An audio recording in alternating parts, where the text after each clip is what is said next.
परमात्मा हमारे लिए भटक रहे हैं और युगों युगों से भटक रहे हैं, लेकिन हम उस परमात्मा को पहचान नहीं पा रहे, क्योंकि हम इस काल भगवान ने इन नकली दूत बेच के अज्ञानी करा दिए। तो ये जो जितना भी आज तक के संत महर्षि हुए हैं, संत हुए हैं, मंडलेश्वर हुए हैं, या कोई काजी मुल्ला पंडित हुए हैं, ये सारे के सारे तत्व ज्ञान से अपरिचित थे और इन्होंने हमारे को उल्टा पाठ पढ़ा दिया। अब वो उल्टा पाठ पढ़ा हुआ आज तक आड़े आ रहा है। दास ने सन 1994 से लेकर आज 2013 तक लगभग 19 वर्ष हो गए संघर्ष करते रहे, और जब जा कर के इतना कुछ जेल तक भेज दिया, झूठे आरोप लगा कर, झूठे मुकदमे बनवा के, नकली संत ऋषि आचार्यों और दुष्ट लोगों ने। कोई बात नहीं, परमार्थ के लिए हमें कितना भी कष्ट हो, लेकिन हमारा मिशन सफल हो, ताकि विश्व का कल्याण हो, सब प्राणी परमात्मा को पहचाने और सतलोक जाएं। दास का इतना उद्देश्य है। तो यहाँ और धिक्कार है उनको, बाइबल के पढ़ने वालों को, जो परमात्मा को बॉडीलेस गॉड उसको फॉर्मलेस बताते, उसका कोई आकार नहीं। ऐसी धिक्कार है कुरान शरीफ के पढ़ने वालों को, निराकार बताते। और सूरत फुरकानी 25 आयत 52 से 59 में स्पष्ट किया है कि वो परमात्मा कबीर है, और जिस परमात्मा ने 6 दिन में सृष्टि रची, 7वां दिन आसमान और ज़मीन के बीच में जो कुछ है सबको उत्पन्न किया, और फिर तख्त पर जा विराजा। तख्त माने सिंहासन। जैसे हम पढ़ा करते इतिहास में कि दिल्ली के तख्त पर 12 वर्ष की आयु में अकबर राजगद्दी पर बैठा, दिल्ली के तख्त पर। तख्त माने सिंहासन। तो ऐसे ही वेदों में लिखा है कि परमात्मा देखने में राजा के समान है, वो सिंहासन पर बैठा है, ऊपर के लोक में धूलोक के तीसरे पृष्ठ पर। तो पुण्यात्माओं,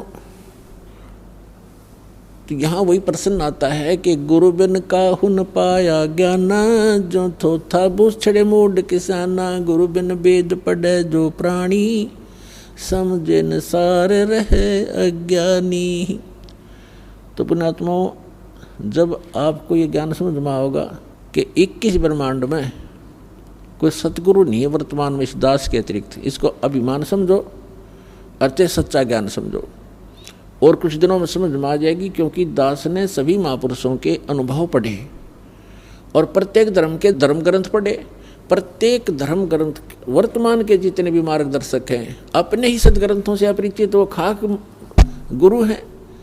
गुरु खाक सतगुरु है वह, और सतगुरु से नीचे कोई अपनी जो है ना पोस्ट नहीं बताता, सतगुरु से नीचे कोई बात नहीं करते। सभी बोली श्रद्धालु कहते हमारे सतगुरु हैं। तो सतगुरु का जब ज्ञान होगा तब आपको पता चलेगा कि सतगुरु किसे कहते हैं। तो उसके लिए परिचय कराया जा रहा है। तो जैसे प्रसंग एक पॉइंट को पुण्यात्माओं आपके हृदय में जमाने के लिए एक बिंदु पर बहुत से उदाहरण दिए जाते हैं, तब जाकर के आपका अंदर का मैल, वो अज्ञान खुरचा जाता है। और उसके खुश को खुरच के ही, जैसे समझदार पेंटर जो होता है, पुराने पेंट ने खूब तारेगा, 20-20 बार रेग मारना पड़े भले उसको, तभी वो ओरिजिनल पेंट ठहरेगा उस पर, ना वो टिकने ना दे, उसने पापड़ी पाट जा। तो इसलिए दास सोचता है, को पता है कि जब तक पुराने रंग को नहीं उतारा जाएगा तो नेक्स्ट टिक ही नहीं सकता।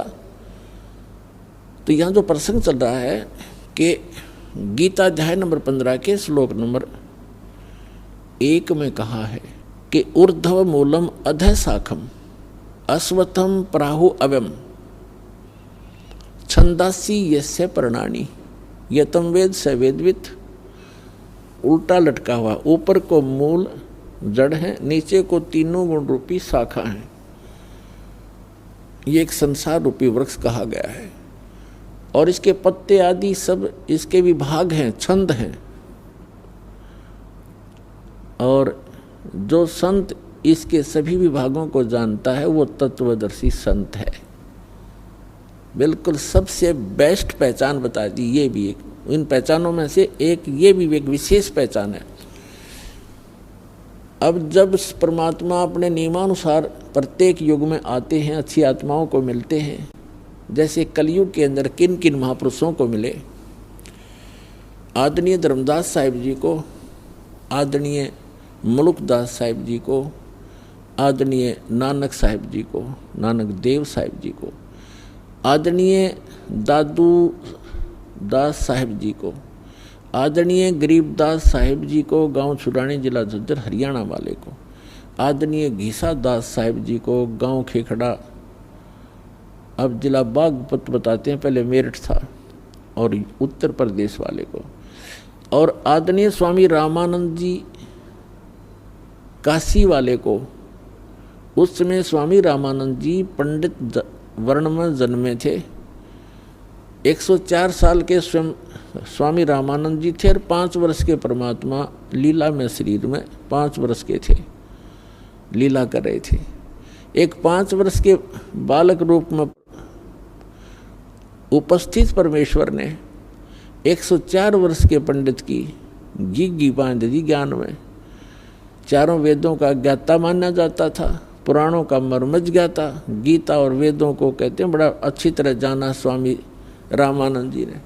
जब परमात्मा के सामने उस ज्ञान से मालिक ने जब ज्ञान उनसे प्रसन्न किए और स्वामी जी फेल हो गए, और फिर कहा कि आपका सारा ज्ञान मुझे समझ में आ रहा है, लेकिन मैं समाधिस्थ होता हूँ, मेरी समाधि बहुत दूर तक जाती है। परमात्मा बोले आप समाधित होते हो स्वामी जी इस शरीर के अंदर, एक अंड कहो, एक पिंड कहो, एक ब्रह्मांड कहो, इस जो बॉडी में शरीर में आप जो कुछ भी धुन सुनते हो, जो भी आप प्रकाश देखते हो, इसके अंदर जो भी आप और अन्य लोक देखते हो, ये एक ब्रह्मांड का सांग है, सारा एक ब्रह्मांड का साजबाज है। और हमने असंख्य ब्रह्मांडों के पार जो हमारा देश है, अंड और पिंड, इन सब के पार जो देश हमारा है, वहाँ हमारा मूल ठिकाना है। हमने जाना वहाँ है। आप डले ढोरे इस बॉडी में, कान मूंद के आंखें बंद करके धुन सुन लो, इसमें कुछ भी सुन लो, सब काल की धुन है, काल के साजबाज है। और इस काल भगवान ने ऊपर के लोकों की नकल कर रखी है जो सतलोक के अंदर है। तो यहाँ हमारे को धोखा देकर, मिसगाइड करके, भ्रमित करके, अज्ञानी बना के इसने रोक रखा है।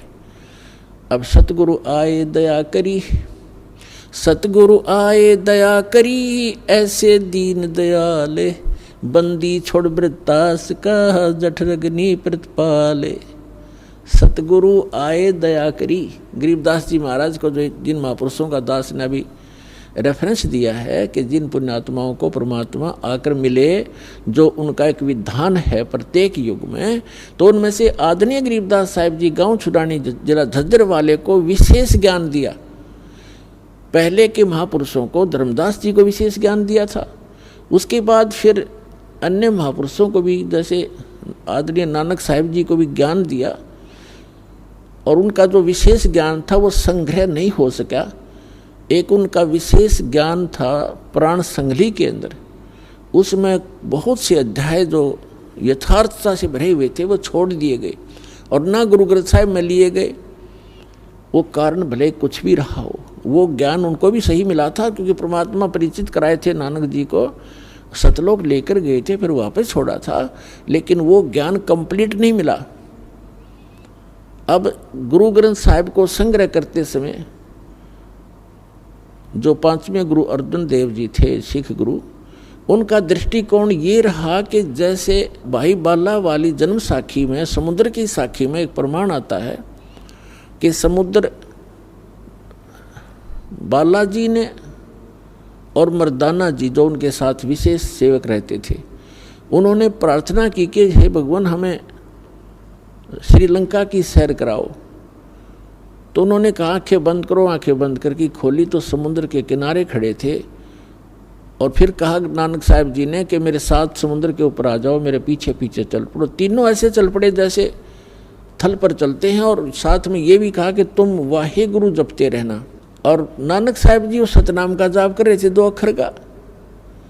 तो मर्दाना ने सोचा कि गुरुजी तो ये 2 अक्षर का नाम जाप कर रहे हैं, जिसमें एक ओम है, एक तत् सांकेतिक है। तो मर्दाना जी को शंका हुई कि हमने भी गुरुजी जो जप रहे हमने भी जपना चाहिए इस मंत्र को। तो मर्दाना भी वो 2 अक्षर के मंत्र का जाप करने लग गया। तो वो डूबने लग गया, गोते खान लग गया, डूबा डूबा। तब नानक साहब जी ने देखा और कहा, मर्दाना तो ये मेरी नकल मत कर, तेरे को जो मैंने आदेश दिया उसी का जाप कर। तो यहाँ पूरे सिख समाज के उन गुरुओं के हृदय में यह बात समागी कि गुरु नानक देव जी ने इस सतनाम का जो 2 अक्षर का नाम है इसके जाप करने की सख्त मनाही कर दी। यदि कोई जाप करेगा तो उसको गुरु जी की आज्ञा की अवहेलना हो जाएगी और घना दुख हो जाएगा, जैसे मर्दाना मर जाता, डूब जाता। उन्होंने बचा लिया। तो ये दृष्टिकोण रहा गुरु ग्रंथ साहिब के अंदर जो वाणी संग्रह करते समय, जिनमें ये मंत्र नानक साहब जी ने प्राण संगली का अर्थ ही होता है, प्राण माने श्वास, श्वास के द्वारा के ऊपर पूरा विवेचन दिया हुआ था। जैसे कबीर साहब कहते, श्वास उश्वास में नाम जपो, व्यर्था श्वास मत खो, ना जाने इस श्वास को आवण हो कि ना हो। आप आरती में पढ़ते हो, श्वासा पारस भेद हमारा, जो खुद जैसे उतरे पारा। ये प्राण संगली है। इसका विस्तार से वर्णन किया था दोनों मंत्रों का, लेकिन तीसरे मंत्र की फटक किसी को नहीं लगने दी, किसी भी महापुरुष ने। सतनाम का तो यहाँ एक लीला थी उनकी। जैसे हम भाई बाला वाली जन्म साखी को पढ़ते हैं, उसमें एक बार बालाजी बता रहे हैं कि गुरु नानक देव जी ऊपर गए, जहाँ तख्त के ऊपर, सिंहासन के ऊपर निरंकार बैठा था। और वहाँ नानक देव जी से उन्होंने पूछा कि आपको हमने भेजा था सच्चा ज्ञान प्रचार करने के लिए और सतनाम प्रचार के लिए, तो क्या किया? तो नानक साहब जी ने कहा कि जहाँ जहाँ आपकी आज्ञा हुई वहाँ वहाँ सतनाम का प्रचार किया, और आगे जहाँ आपकी आज्ञा होगी वहीं करूँगा। तो इन महापुरुषों को सबको हिदायत दी थी कि धर्मदास जी को कबीर परमात्मा ने कहा था, धर्मदास मेरी लाख दुहाई, और ये मूल मंत्र, ये मूल नाम, सार शब्द और मूल ज्ञान ये है जो दास के पास उपलब्ध है। ये मूल ज्ञान है और मूल मंत्र है। तो उस समय इन सभी महापुरुषों को मना कर दिया था, तो आप स्वयं जाप कर सकते हो, मोक्ष प्राप्त करो। और इनका एक एफिडेविट अपनी अमृतवाणी में लिख देना। अब देखो परमात्मा की लीला। यदि आज हम भाई बाला वाली जन्म साखी के अंदर ये प्रमाण नहीं जानते, नहीं पढ़ते और नहीं मिलता हमें, तो बाकी तो गुरु ग्रंथ साहिब के अंदर ये मंत्र छोड़ ही नहीं रखा, वो वाणी संग्रह नहीं की। तो परमात्मा कहते हैं, हम 100 छल छिद्र मैं करूं अपने जन के काज।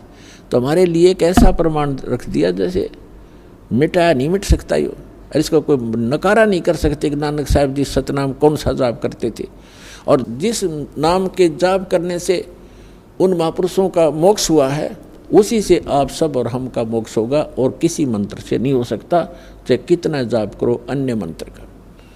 अब वाहेगुरु और सतनाम क्या चीज़ है? सतनाम तो सच्चा नाम जिसका 2 अक्षर का मंत्र है, और वाहेगुरु जैसे वाह कहते ना, किसी एक अच्छी वस्तु को देखकर हर्ष में निकलता, वाह तेरे की, वाह तेरे की, और एक आश्चर्यजनक शब्द है ये। जब परमात्मा सत्य पुरुष एक जिंदा महात्मा के रूप में आके बेई नदी से नानक जी साहिब जी को, गुरु नानक देव साहिब जी को सतलोक लेकर गए, तो वहाँ जाकर के परमात्मा को देखा, एक सिंहासन पर विराजमान, और पूरा जो वहाँ की जो पृथ्वी है वो भी तेजों में है, और वहाँ सदाबहार वृक्ष हैं, सदाबहार पेड़ पौधे, और दूधों की दरिया बहती हैं, दहियों की दरिया बहती हैं, सारे पदार्थ वहाँ पर अथाह हैं। तो सिंहासन पर बैठे भगवान को देखा, तब परमात्मा ने कहा कि जाओ बच्चा, आपका सतनाम से यहाँ आना होगा। नानक साहिब जी ने कहा था मुझे यहीं रख लो भगवान। तब उनको कहा था कि आपकी जो भक्ति शक्ति है वो क्षीण हो चुकी है, आप इस बैटरी को फिर से चार्ज करो, मैं ऐसा मंत्र दूंगा जिससे आप फिर धनी बनोगे भक्ति का। और वो सतनाम है, 2 अक्षर का सतनाम, जिसमें एक ओम है एक तत् है, जो दास बताएगा कोड वर्ड है। और उस मंत्र को काशी में आकर प्राप्त करना, मैं वहाँ जुलाहे के रूप में आपको मिलूंगा। और तीसरे दिन नानक साहिब जी को ऊपर के सारा नज़ारा दिखा के सचखंड और सतलोक का सतपुरुष ने वापस छोड़ दिया, तीसरे दिन बेई नदी पर ही। उसके बाद पहली उदासी नानक साहिब जी की बनारस की थी। अब इस बात की जांच करते हुए कि जो ज्ञान मुझे प्राप्त हुआ है ये किसी अन्य संत के पास भी है कि नहीं, तो जगह जगह वो जो भी संत का बोलबाला उन्होंने रास्ते में सुना, पैदल जाया करते थे, पहले कोई साधन था ही नहीं, तो प्रत्येक के साथ गोष्ठी की और यही प्रश्न किया कि ब्रह्मा विष्णु महेश के माता पिता कौन है। जो मंडलेश्वर मिलते थे, जो गीता और वेदों के ज्ञाता कहलाते थे, उन्होंने एक 7 श्लोक सेलेक्ट किए थे गीता के, शपथ श्लोकी गीता कहलाती थी। तो उनसे प्रश्न करते थे कि गीता ज्ञानदाता जैसे 18वें अध्याय के 62वें श्लोक में अपने से ने किस परमात्मा की शरण में जाने को कह रहा है वो बताओ। और गीता अध्याय नंबर 8 के श्लोक नंबर 5 में और 7 में तो अपने विषय में कह रहा है, 8, 9, 10 में वो किसके विषय में कह रहा है, उसकी भक्ति करोगे उसको प्राप्त होगे। इस तरह के प्रश्न करते हुए किसी के पास कोई जवाब नहीं था, तो बनारस में पहुंचे, काशी में। तो वहां जब देखा जा करके कि जिस परमेश्वर को सचखंड में देखा था और जिंदा महात्मा के रूप में देखा था, वही धानक रूप में जुल्हे रूप में कपड़ा बुन रहा है। अब जिसने आंखों देख रखा वो भूल पड़ सकती है उसको। तब उन्होंने कहा था, फाई सूरत मुल्क की वेश ए ठगवाड़ा ठगी देश खरा सियाणा बहुता बार, ये धानक रूप रहा करता। तो यहाँ जो वाहिगुरु के ऊपर बात आई थी, तो तब गरीबदास साहिब जी को भी परमात्मा मिले थे। उन्होंने कहा है कि झांकी वेख कबीर की, झांकी वेख कबीर की। झांकी जैसे आप 26 जनवरी पर प्रत्येक प्रांत की झांकी देखते हो, यानी उसके अंदर जो भी डेवलपमेंट और जो भी कोई कार्य है, कोई अच्छे मंदिर हैं, कोई गुरुद्वारे हैं, या कोई अच्छी फैक्ट्री लगा रखी हैं, कोई दरिया बह रही हैं, या कोई अच्छा कोई हॉस्पिटल बना रखा, तो वो सबके मॉडल बनाते हैं और उस पर रख देते हैं। तो उनको सब बैठे हुए लोग देखते हैं, तो उनको झांकी कहते हैं कि ये पंजाब प्रदेश की झांकी, ये हरियाणा प्रदेश की झांकी आप देख रहे हो, झांकी यानी वो सारा दृश्य नज़ारा। तो क्या बताया गरीबदास साहिब जी ने कहा कि झांकी वे कबीर की, नानक की तीवा अरवा सिखा के गल पड़ी वो कौन छुटावे था।